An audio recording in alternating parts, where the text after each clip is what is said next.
Hey, what's going on, YouTubers? Anybody looking for some valuable information? You probably saw my heading here with the p0705.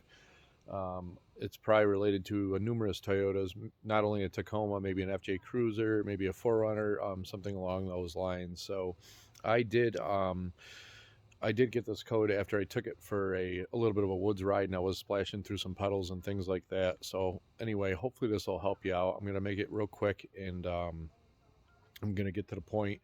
I'm going to show you what I did. I'm not gonna actually take the the junction block apart like I did, but I'm going to show you where it's located, um, where it got wet, and what you got to do. I haven't seen any other video out there on this specific one, and I saw it all over Tacoma World explaining things, so I figured I'd make a video, and hopefully it'll help you guys out.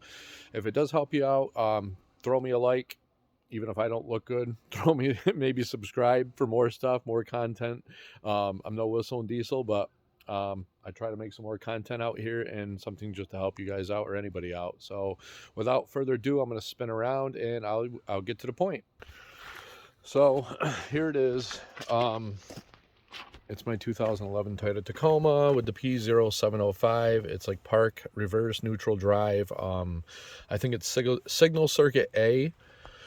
And what you're going to do is you're going to pop this kick panel off, if I can get my hand underneath it. So it just pops up like that.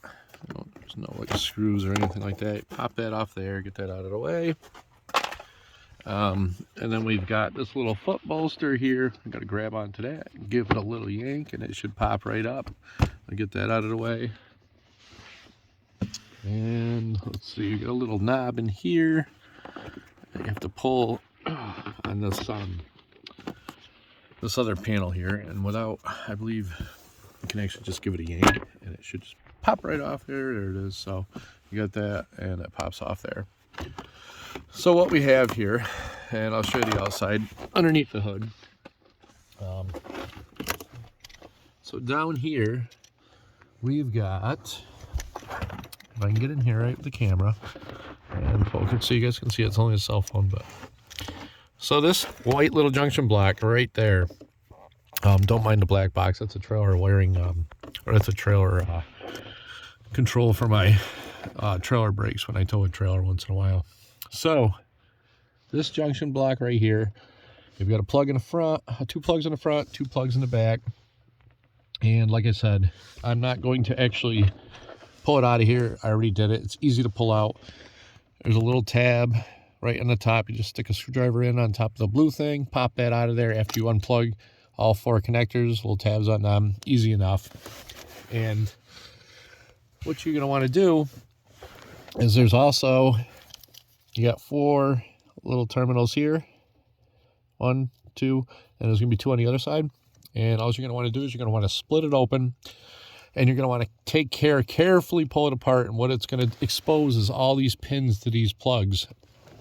And what I found was green corrosion on mine. So after I had the code, I figured that was it.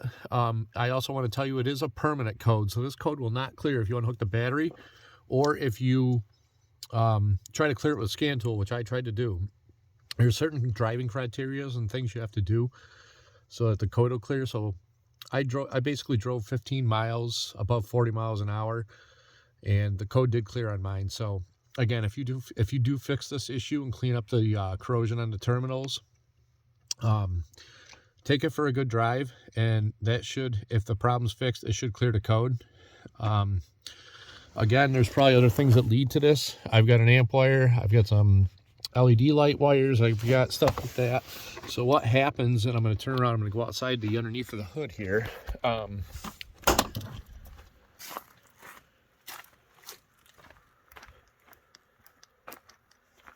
Just give me one moment, and put this baby up.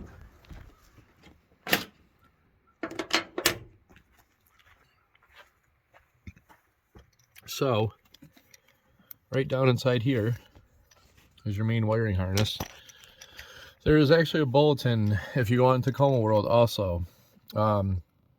Something about, I've got a plow in this truck. I got a mess in here, so you know, it's just tons and tons of more wires to actually get moisture down inside that harness. So what it does is where that harness is. I think it actually followed the wires that goes to the junction block for the shift controller. It didn't necessarily go down my amp wire, but I did then after seal up my amp wire there. I put a little bit of a sealant on there, and just because there was a hole exposed there. I did also put a zip tie around the boot down there. I don't know if you can really see it or not. But anyway, oh yeah. So it's kind of mixed in with the sealer. But I put a zip tie. I'll try to zoom in. Oh, there's a zip tie. And I did that before I put the sealer in there for the hole I poked for the amp wire. But what happens again? I did go four-wheeling. There's a little bit of mud there. I normally don't even really do that, but I had a buddy who was in front of me and he was splashing through the puddles kind of fast, so I decided to do that. It don't even look like much mud got under here, maybe mostly water. A little bit of remnants there.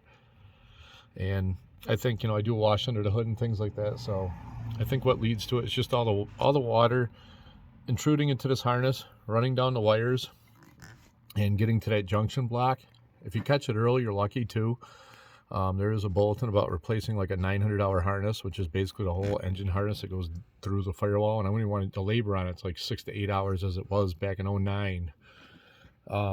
So if you have a truck that's newer, mine's an 11, you may still get this problem if you put different wires and things through there.